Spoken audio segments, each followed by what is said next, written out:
मेरी ज़िंदगी बड़ी ही अजीब थी। मैं 14 साल की थी जब मेरी शादी करवा दी गई और शादी के पहले साल मेरी एक बेटी पैदा हुई।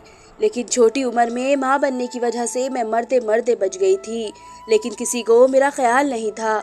इसके बावजूद कि अगले 2 साल तक फिर से मुझसे औलाद पैदा करवाने की कोशिश की गई, लेकिन ऊपर वाले की मर्जी थी कि 2-3 महीने के बाद ही मेरे पेट में बच्चा ज़ाया हो गया। डॉक्टर ने कहा कि अगर बच्चा पैदा करती हो तो तुम्हारी जान को खतरा भी था, लेकिन बच्चे ज़ाया होने की वजह से भी तुम्हारा नुकसान हुआ है। अपने पति को कहो कि इस तरह तुमसे बच्चे पैदा न करवाए, 2 साल तक तुम्हें आराम करने दे। लेकिन मेरे पति को मुझसे कोई लगाव नहीं था।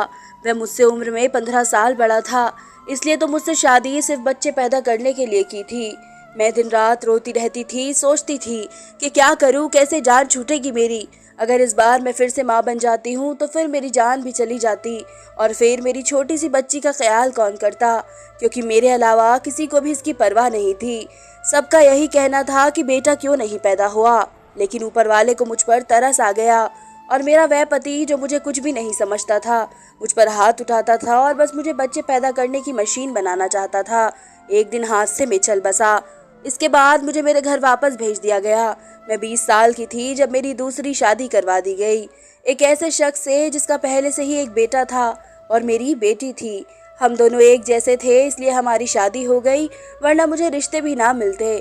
मेरी उम्र कम थी इसलिए वह लोग भी मान गए। इसका बेटा मेरी बेटी से 2 साल छोटा था। उसके बेटे का नाम आर्यन था और मेरी बेटी का नाम सुमन था। हम लोग साथ रहने लगे और वक्त इसी तरह गुजरने लगा। सुमन 17 साल की हो गई और आर्यन 15 साल का। जब आर्यन के पापा इस दुनिया से चल बसे, उनकी तबीयत बड़ी खराब रहती थी, इसलिए उनकी बीमारी के साथ ही इस तरह गुजर बसर हो रहा था। घर हमारा था इसलिए किराए की टेंशन नहीं थी। एक दिन हम सब सो रहे थे कि बहुत ही जोर से आवाज आई। मेरा तो दिल बैठ गया, मैं बुरी तरह डर गई। मैंने देखा ये तो आर्यन के कमरे से आवाज आई थी और उसके कमरे की छत गिर चुकी थी। मैं बुरी तरह घबरा गई कि कहीं आर्यन भी तो नीचे दब नहीं गया। वह तो मेरे पति की आखिरी निशानी थी। मेरा अपना बेटा ना सही लेकिन बेटों से भी ज्यादा बढ़कर था और मुझे ही माँ कहता था। मैं भागकर उस तरफ गई तो देखा कि वह वहाँ पर नहीं था। वह शायद बाथरूम तक जाने के लिए उठा था और शायद उसकी जान सुरक्षित थी क्योंकि उसके कमरे की छत गिर गई थी।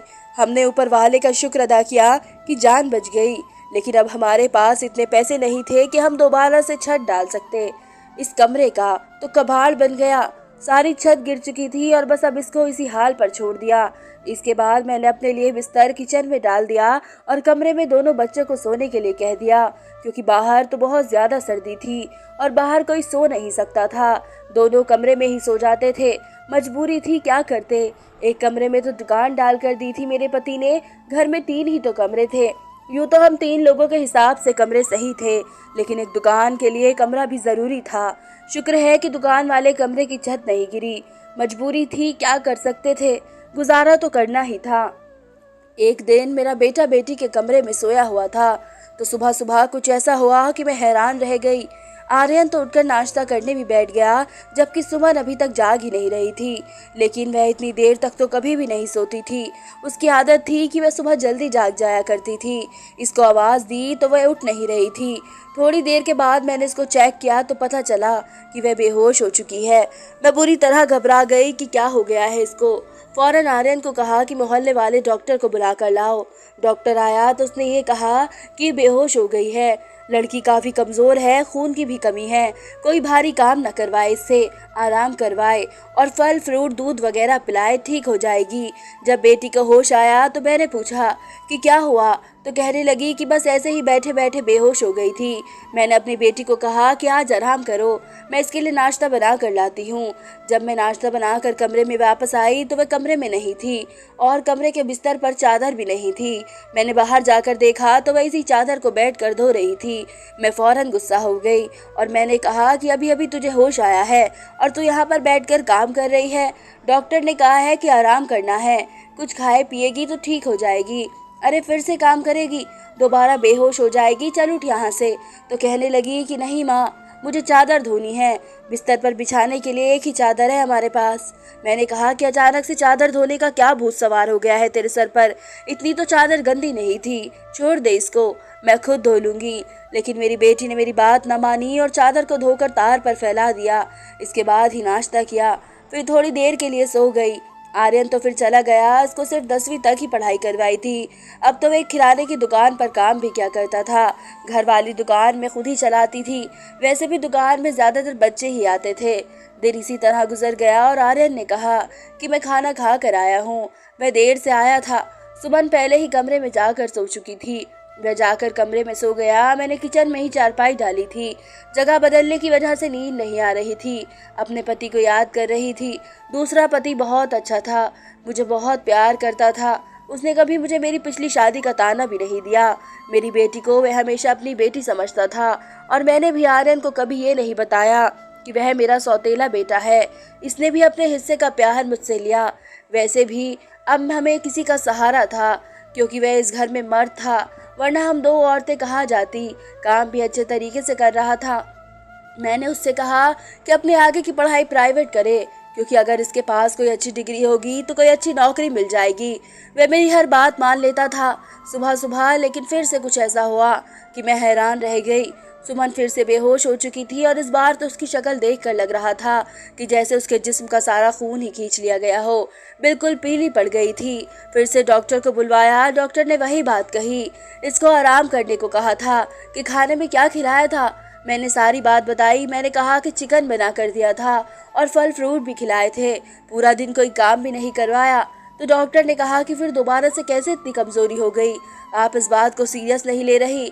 आपकी बेटी की जान को भी खतरा हो सकता है, क्योंकि इस तरह से अचानक बेहोश हो जाना और कई घंटे तक बेहोश रहना कोई मामूली बात नहीं है। डॉक्टर ने सख्ती से ये बात कही और वे वहाँ से चले गए। मैंने भी अपनी बेटी को जब होश में देखा तो उसे कहा कि तूने फिर से अब कोई काम किया तो मुझसे बुरा कोई नहीं होगा। लेकिन थोड़ी देर बाद ये देखकर मैं हैरान रह गई कि वह फिर से चादर को धो रही थी। इस बार तो मैं उसे दूर से देखकर हैरान रह गई, क्योंकि जो भी वह कर रही थी वह मुझे सब कुछ मालूम था। वह बेहोशी से उठकर चादर को क्यों धोना शुरू कर देती थी। ये सब कुछ क्या हो रहा था। तब से ही बेहोश हो रही थी जब से मेरे बेटे ने उसके कमरे में सोना शुरू किया था। मेरा बेटा उसके लिए गैर मर्द था, लेकिन बचपन से दोनों एक साथ पले बड़े थे। उन दोनों में तो बहन भाइयों से भी ज्यादा मोहब्बत थी। फिर ऐसा क्या हो रहा था कि मेरी बेटी की तबीयत दिन ब दिन खराब होती जा रही थी। वह जवान लड़की थी, अभी तो उसकी शादी भी नहीं हुई थी। जवानी में तो बहुत ताकत होती है। औरत का बेड़ा गर्क तो तब होता है जब वे बच्चे पैदा करती है, तो उसके अंदर बिल्कुल भी ताकत नहीं रहती। लेकिन जवान लड़कियां बेहोश होने लगी, ये तो कोई नॉर्मल बात नहीं थी। उसने चादर धोकर तार पर फैला दी और आसपास भी ऐसे देख रही थी कि जैसे मैंने उसे देखा तो नहीं। मैं किचन में खड़ी थी, ये सब कुछ देख रही थी। मैंने भी इसको जताया नहीं। लेकिन मेरी बेटी कर क्या रही थी। वह जाकर फिर से बिस्तर पर लेट गई और उसने अपने ऊपर ओढ़ने वाली चादर ओढ़ ली, ताकि मुझे पता न चले नीचे वाली चादर है या नहीं। मैंने इसको नाश्ता करवाया और दवाई भी दी। और दुकान अच्छी नहीं चल रही थी। हमारी दुकान पर कोई बड़ा ग्राहक नहीं आता था। सिर्फ बच्चे ही गोलियां टॉफियां लेने आते थे, जो 5 या 10 रुपए देकर चले जाते। इस तरह से तो काम नहीं चलने वाला था। मैं बहुत परेशान थी, लेकिन ये बात अपने बच्चों को नहीं बताई। आर्यन को कुछ भी नहीं बताया, क्योंकि वह पहले ही नौकरी कर रहा था और क्या करता। और अपनी बेटी को भी नहीं बताया, क्योंकि पहले ही उसे चक्कर आ रहे थे। जाहिर है उसने किसी बात का दबाव तो लिया हुआ था। अब अगर ऐसे में ये बात भी बताती तो वो और भी ज़्यादा परेशान हो जाती। लेकिन मैं खुद बहुत परेशान थी। ऊपर से डॉक्टर ने कहा था कि बेटी को अच्छी चीज़ खिलाए, लेकिन घर में तो दाल रोटी के भी पैसे पूरे नहीं हो रहे थे। लेकिन एक दिन कुछ बहुत ही अजीब हुआ। मैंने अपने बेटे और बेटी को कुछ ऐसी बातें करते हुए सुना जिनकी मुझे बिल्कुल भी समझ नहीं आई। मेरे बेटे ने कहा, तुमने तो अभी से अपनी तबीयत खराब कर ली है, इस तरह तो नहीं चलेगा। अगर तुम्हें इतना मसला हो रहा है तो फिर हम ये सब नहीं कर सकते। मेरी बेटी ने कहा कि नहीं, मुझे ये काम करना है, इस तरह के मौके नहीं मिलते हैं। और मुझे क्या पता था कि मेरे साथ ये सब कुछ हो जाएगा। मुझे तो पता ही नहीं था कि मेरे अंदर इतनी भी जान नहीं है। मेरे बेटे ने कहा कि अब तो तुम्हें पता है ना, तुम्हारी जिंदगी को दांव पर नहीं लगा सकते। तो मेरी बेटी का कहना था कि नहीं, सिर्फ 2-4 हफ्तों की तो बात है, इसके बाद ये मौका नहीं मिलेगा। ये दोनों किस काम की बात कर रहे थे, किस मौके की बात कर रहे थे, क्या हो रहा था सब कुछ, उनकी बातों की कुछ समझ नहीं आ रही थी। एक दिन तो ये मंजर देखकर मैं हैरान रह गई कि सुबह सुबह ही मेरी बेटी ने चादर को फिर से धोकर दीवार पर डाला हुआ था और वे एक तरफ खड़ी होकर उल्टी कर रही थी। मैंने कहा कि क्या हो गया है तुम्हें? तो कहने लगी कि अचानक से मेरा दिल खराब हो गया है। मैंने कहा क्या मतलब है इस बात का, दिल खराब हो गया तुम्हारा? क्या खा रही हो तुम ऐसा, और चादर को बार बार क्यों धोती हो? क्या छुपा रही हो? अगर मुझे पता चला कि तुमने कोई ऐसी हरकत की है जिससे मेरी और तुम्हारे बाप की इज्जत दांव पर लग गई तो मैं तुम्हें कभी माफ नहीं करूंगी। मेरी बेटी हैरान रह गई। इसने कहा कि माँ, आप किस तरह की बातें कर रही हैं? आपने कोई फिल्म देखी है, कोई ड्रामा देखा है, या किसी ने आपके कान भरे हैं जो इस तरह की बातें कर रही हैं? मैं ऐसा क्या करूंगी? और अगर मैंने इस चादर को धोया है तो क्या हो गया? गंदी हो गई थी तो धो दी मैंने। और आपको पता ही है कुछ दिन से मेरी तबीयत खराब है, दवाइयाँ खाने की वजह से मेरे पेट में भी प्रॉब्लम हो रही है। अगर मुझे उल्टी आ गई तो इसका और कोई मतलब नहीं है। मेरी बेटी मुझसे किस तरह से बात कर रही थी, मैंने उसके मुंह पर थप्पड़ दे मारा और वह जमीन पर गिर गई। वहीं पर मेरा बेटा भी आ गया। उसने कहा कि माँ, आप क्या कर रही हैं, आपने इस पर हाथ क्यों उठाया? तो मैंने कहा हाँ, मैंने मारा है। अच्छा किया ना, मुझको इस पर हाथ उठाना चाहिए था। लेकिन अभी मैं पूरी तरह से बात की तह तक नहीं पहुंची हूँ। जिस दिन मुझे पता चल गया तुम दोनों के बारे में, इस दिन देखना। अभी मुझे खुद पता नहीं कि मुझे क्या हो गया था। मेरे दिल में जो बात आ रही थी मैंने वही बोल दी, जबकि मुझे इस तरह नहीं करना चाहिए था। रात को अचानक मेरी आंख खुल गई और मैंने देखा कि मेरे बच्चों के कमरे की लाइट ऑन थी। इस वक्त क्या कर रहे थे? उनको तो इस टाइम सो जाना चाहिए था और मुझसे तो शाम को कह रहे थे आज हम जल्दी सो जाएंगे। मैं जब कमरे के करीब गई तो वे जो ना सिर्फ जाग रहे थे बल्कि बातें भी कर रहे थे, किसी बात पर बहुत ज्यादा खुश हो रहे थे। मेरा बेटा कह रहा था कि तुम तो बहुत खुशकिस्मत हो, तो वो कहने लगी कि हाँ खुशकिस्मत हूँ, लेकिन अभी कल फिर मेरी तबीयत खराब हो जाएगी। माँ को परेशान देखकर अच्छा नहीं लग रहा है। उनको क्या कहे कि ये किस वजह से तबीयत खराब हो रही है। मैं उनकी बातें सुनकर हैरान रह गई। आज मुझसे रहा नहीं गया। मैंने कमरे के दरवाजे को खोलने की कोशिश की तो बहुत हैरान रह गई। उन्होंने दरवाजे को अंदर से बंद क्यों किया था? क्या वजह थी दरवाज़ा बंद करने की? क्या ज़रूरत थी? वैसे भी अब मौसम बदल रहा था, उनको दरवाज़ा खोल कर सोना चाहिए था। मैंने दरवाजे पर बार बार दस्तक देना शुरू कर दिया, लेकिन इस तरह से दस्तक देने के बावजूद भी उन लोगों ने दरवाज़ा खोलने में आधा घंटा लगा दिया। और उसके बाद जब मैंने कमरे में देखा तो उनके अलावा कोई भी नहीं था और वो दोनों ऐसी शक्ल बनाकर बैठे थे कि जैसे हम नींद से जाग गए हैं। मैंने कहा कि झूठ नहीं बोला करो, तुम लोग जाग रहे थे और बातें कर रहे थे। उन्होंने कहा कि हम जिस टाइम जागेंगे और बातें क्यों करेंगे, हमारा कौन सा कल पेपर है जो हम तैयारी कर रहे थे, हम लोग तो सो रहे थे। मुझे उन दोनों की हरकतें समझ नहीं आ रही थी। मेरे पास बोलने के लिए कोई बात नहीं थी क्योंकि वह दोनों तो ऐसे ही बैठे थे जैसे नींद से जागे हो। इसके बाद मैंने उनको कुछ नहीं कहा और वहां से चली गई। लेकिन मैं समझती थी कि कोई ना कोई गड़बड़ जरूर है, ये दोनों मुझसे कोई बात छुपा रहे हैं। मैं ये देखकर हैरान रह गई कि एक दिन मेरी बेटी के बाजू पर नील के निशान भी थे। ये तो जख्म के निशान थे। समझ नहीं आ रही थी इसे क्या लगा था। मैंने उससे पूछा तो उसने कहा कि छुरी लगी है, लेकिन छुरी उंगली पर लगती है, बाजू पर नहीं, और वह भी इतनी बार। मेरी बेटी मुझसे कोई ना कोई बात जरूर छुपा रही थी। कभी बेहोश हो जाती थी, कभी उसके जिस्म पर अजीब और गरीब किस्म के निशान होते थे, और कभी उठकर अपने बेड की चादर धोने लग जाती थी और मुझे कमरे में जाने नहीं देती थी। कभी मेरे बेटे से अजीब बातें करती थी और तबीयत उसकी आजकल वैसे ही खराब रहती थी। मेरा दिमाग जिस तरफ जा रहा था मैं इस तरफ सोचना नहीं चाहती थी। मेरी गलती थी, मैं आग और पानी को क्यों एक साथ रखा। मुझे ऐसा नहीं करना चाहिए था। मैंने सोच लिया कि मुझे क्या करना है। मुझे अच्छी तरह से समझ थी कि 10 साल की उम्र में उनका बिस्तर अलग कर दूं, तो फिर मैं कैसे सौतेले बहन भाई को एक ही कमरे में सुला रही थी। ये मेरी गलती थी, सरासर मेरी गलती। जब सगों के मामले में लोग ये कहते हैं तो मैं सौतेले भाई के बारे में ऐसा कैसे सोच सकती थी। मेरे दिमाग में बहुत ख्याल आ रहे थे कि अगर ये सच हुआ तो फिर सारा का सारा कसूर मेरा है। अब मैं अपने बेटे और बेटी पर नजर रख रही थी। एक दिन मेरा बेटा मेरी बेटी को कोई चीज लाकर दे रहा था। मैं उनकी बात सुनने लगी। उसने कहा कि ये दवाई है तुम्हारे मसले के लिए, जो तुम्हें डॉक्टर दे रहा है, उससे तुम्हारी परेशानी ठीक नहीं होगी, उससे ये दवाई ले लो तो सब कुछ ठीक हो जाएगा। इसने मेरी बेटी को छुपा कर कोई गोलियां दी। मैं परेशान हो गई कि किस चीज़ की गोलियां दे रहा है, कौन सा मसला है जो ये दोनों हल करना चाहते हैं, और इसके बारे में मुझे कुछ नहीं पता। और ये दवाइयाँ कुछ अजीब सी क्यों लग रही है। मेरी बेटी ने भी वे दवाइयाँ फ़ौरन पकड़ ली और उनको अपने दुपट्टे के पल्लू में छुपा लिया। बेटे ने कहा कि रात को सोने से पहले खा लेना, तो फिर अगले दिन तुम बेहोश बिल्कुल भी नहीं होगी। और 2 तो 3 दिन तक तो मेरी बेटी वाकई बेहोश नहीं हुई, लेकिन इसके बाद शायद उसकी वह गोलियां ख़त्म हो गई और एक दिन बाद फिर से बेहोश पड़ी थी। मेरा बेटा भी घर पर नहीं था, इसलिए मैंने आज फ़ायदा उठाने के बारे में सोचा। मैंने बहुत संभाल कर वह चादर अपनी बेटी के नीचे से खींच ली और इसको तरीके से फोल्ड करके अपने कमरे में ले आई। मुझे खोल कर देखना था कि इस पर ऐसा क्या लगा होता है जिसकी वजह से मेरी बेटी इसे सुबह उठते ही धोना शुरू कर देती है, और यहाँ तक कि अपनी बीमारी का ख्याल भी नहीं करती। उसे दवाई लेने से ज़्यादा इस बात की टेंशन होती है कि पहले मैं इस चादर को धो लूँ। जब मैंने चादर को खोल कर देखा तो पहले तो मुझे कुछ नज़र नहीं आया, लेकिन जब मैंने गौर किया तो ये देखकर हैरान रह गई। इस चादर पर सफ़ेद सफ़ेद बाल थे और पूरी चादर बालों से भरी हुई थी। मुझे समझ नहीं आई कि ये किस चीज़ के बाल है, क्योंकि बिल्कुल सफ़ेद और छोटे छोटे थे। मैं हैरान हो गई थी, लेकिन मुझे बात समझ नहीं आई। मैं सोचती रही कि ये सब कुछ क्या है, किसने किया है और ये बाल किसके हैं। बेटे और बेटी की हरकतों पर नज़र रख रही थी, इसलिए सारा कुछ अपने दिमाग में सोच रही थी, लेकिन मैं किसी नतीजे पर नहीं पहुंची। फिर मेरी बेटी को ये पता चल ही गया कि चादर मैंने देख ली है, तो वह मेरे पास आकर बैठ गई और कुछ अजीब सी घबराई हुई नज़र आने लगी।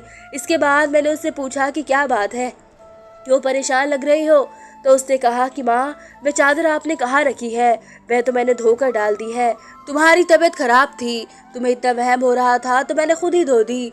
मेरी बेटी जाने लगी तो मैंने उसके हाथ पकड़कर उसे रोक लिया और मैंने कहा कि मैं सब कुछ देख चुकी हूँ।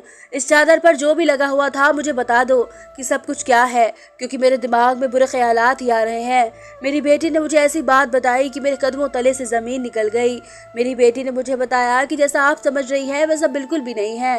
दरअसल हमने देख लिया था कि घर के हालात अच्छे नहीं चल रहे हैं, घर की दुकान चल नहीं रही थी और भाई भी कुछ खास पैसे नहीं कमा रहे थे, लेकिन हमें ऐसा कोई काम नहीं मिल रहा था जो हम लोग कर पाते। क्या भाई के एक दोस्त ने उसको एक काम दिया। दरअसल इसमें कुछ बहुत ही अलग किस्म के खरगोश रखे हुए थे, जो कि 3 से 4 की तादाद में थे, लेकिन उनको संभालना उसके बस के बाहर था, क्योंकि उसके माँ बाप बाहर गए हुए थे, वह उन्हों को संभालते थे। इसलिए उसने हमको उन खरगोशों को संभालने का काम दिया और उस काम के बहुत सारे पैसे दिए। दरअसल भाई भी पूरा दिन वहीं पर होता था, लेकिन रात में भाई ने आराम करना होता था, इसलिए वह उन खरगोशों को कमरे में ले आता था और मैं उनको संभालती थी। उन्हीं के बाद सुबह चादर पर लगे हुए थे, जिसको फ़ौरन धो देती थी, क्योंकि हमें पता था कि आपको इस तरह की चीज़ों से बहुत ज़्यादा नफरत है और हम आपको ये सब कुछ बताना नहीं चाहते थे कि हम ये सब काम कर रहे हैं। उन्हीं खरगोशों की वजह से मुझे चक्कर आने लगे और मुझे बाद में पता चला कि दरअसल मुझे उनसे एलर्जी है, जिसकी वजह से मैं सुबह बेहोश हो जाती थी। भाई ने मुझे जो दवाई ला कर दी वह भी इसीलिए ला कर दी थी ताकि मेरी एलर्जी कम हो जाए। और भाई का वह दोस्त बहुत अमीर है और वह इस काम के बहुत ज़्यादा पैसे दे रहा है। वह दिन के हमें 4000 रुपये देता है और अब ये काम ख़त्म हो गया है। उसके माँ बाप वापस आ गए हैं और हमने इतने पैसे कमा लिए हैं कि हम उस कमरे का छत भी डलवा सकते हैं और घर का कुछ राशन भी ले सकते हैं। हमें पता है कि आपको पालतू जानवर पसंद नहीं है, इसलिए हमने आपको ये बात नहीं बताई थी, लेकिन आपने तो न जाने क्या क्या सोच लिया, हम पर इतना शक किया। इस दिन आपने जो बातें की वे हमारे दिमाग में तीर की तरह जाकर लगी थी। मैं जानती हूँ कि वह मेरा सौतेला भाई है, लेकिन वह मेरे सगे भाइयों से भी बढ़कर है। उसने हर बार सिर्फ हमारे बारे में ही सोचा है, जबकि देखा जाए तो हम उसके लिए क्या लगते हैं। उसका बाप तो इस दुनिया से जा चुका है और उसके अपने रिश्तेदार भी है जो कि हमसे बहुत ज़्यादा अमीर है। वह उनके साथ जाकर भी तो रह सकता है, उसके चाचा भी जिंदा है, लेकिन वह फिर भी हमारे साथ रहता है क्योंकि हमें अकेला नहीं छोड़ना चाहता। उस दिन अगर वह कमरे में होता तो शायद अभी तक जिंदा भी ना होता, उसके सर पर छत गिर जाती। जबकि उसके रिश्तेदारों का घर हमारे घर से बहुत बड़ा है, लेकिन वह फिर भी हमारा साथ देता है, हमारे लिए सब कुछ करता है। पूरा दिन वह काम करता था और रात को मैं उसकी मदद करती थी। वो कहता था कि वो रात में भी ये सब कुछ कर लेगा, लेकिन फिर भी मैं उसकी मदद कर रही थी। मुझे सुनकर बड़ा अफसोस हुआ, क्योंकि मैंने बाकी बहुत ज़्यादा गलत बात सोच रही थी। इतनी ज़्यादा गलत बात तो बिल्कुल मुझे सोचनी नहीं चाहिए थी। हमने ये बात आर्यन को नहीं नहीं बताई और मेरी बेटी ने भी उसे नहीं बताया कि मुझे सारी बात का पता चल गया है, क्योंकि अब ये काम वैसे भी ख़त्म हो गया था और मैं इसकी नज़रों में और ज़्यादा गिरना नहीं चाहती थी। उसने कमरे का छत डलवाया और अब हमारे घर का कमरा भी ठीक हो गया। आहिस्ता आहिस्ता हमने बहुत मेहनत की, इसलिए पढ़ाई की, इसकी नौकरी लग गई। मेरे बेटे ने भी घर में बच्चे को ट्यूशन पढ़ाना शुरू कर दिए। हमारे हालात पहले से बेहतर होने लगे और आहिस्ता आहिस्ता इतने बेहतर हो गए कि हमारे घर में कोई तंगी नहीं थी, क्योंकि हमारी अपनी दुकान थी। दुकान से भी रोज़ाना के खाने पीने के पैसे निकल आते थे। बाकी दोनों बच्चों की जो तनख्वाह आ रही थी उसको हम जमा कर रहे थे, क्योंकि मुझे अब उनकी शादी भी तो करनी थी। बेटी की शादी करूँगी और बेटे के लिए प्यारी सी बहू लेकर आऊँगी, तो मेरी भी एक नई फैमिली फिर से बन जाएगी। इस घर में मेरी एक और बेटी आ जाएगी जो बहू के रूप में इस घर में आएगी। फिर उसके दम से कुछ बच्चे भी इस घर में आ जाएंगे और इस घर में रौनक लग जाएगी। मेरे साथ ज़िंदगी ने बहुत बुरा किया, लेकिन अच्छा ये किया कि मुझे बहुत ज़्यादा अच्छा बेटा और बेटी भी दी। वे औलाद मेरी अपनी थी या पराई, मेरे दोनों बच्चे ही बहुत ज़्यादा शरीफ और मेहनती थे। इस बात को समझते थे कि अभी उनकी मेहनत के दिन हैं, हाथ पर हाथ रखकर नहीं बैठ सकते, क्योंकि उनके सर पर बाप नहीं है और मैं भी कुछ खास कर नहीं सकती। और उनको इस बात का एहसास है और ये वाकई बहुत बढ़िया बात है। आज हम साथ भी हैं और खुश भी, और ऊपर वाले का शुक्र है कि सब कुछ ठीक है। और जैसा मैं सोच रही थी वैसा कुछ भी नहीं था। जो मैं समझ रही थी ऐसा कुछ मुमकिन नहीं हो सकता था। अगर ऐसा होता तो मैं कहाँ जाती। मेरे बच्चे समझदार है और उनके दिल में कोई बात नहीं है, लेकिन फिर भी मैं ऐसी माँ को नसीहत करूँगी कि इस मामले में सख्त एहतियात करे और वह गलती ना करे जो मैंने की है। मुझे दोनों को एक कमरे में रखना ही नहीं चाहिए था, क्योंकि जो ना हुआ वह हो भी सकता था, और अगर वह हो जाता तो सब खत्म हो जाता। धन्यवाद दोस्तों। उम्मीद करती हूँ आप सबको मेरी ये कहानी पसंद आई होगी, और अगर अभी तक आपने मेरे चैनल को सब्सक्राइब नहीं किया है तो जल्द से जल्द मेरे चैनल को सब्सक्राइब करें।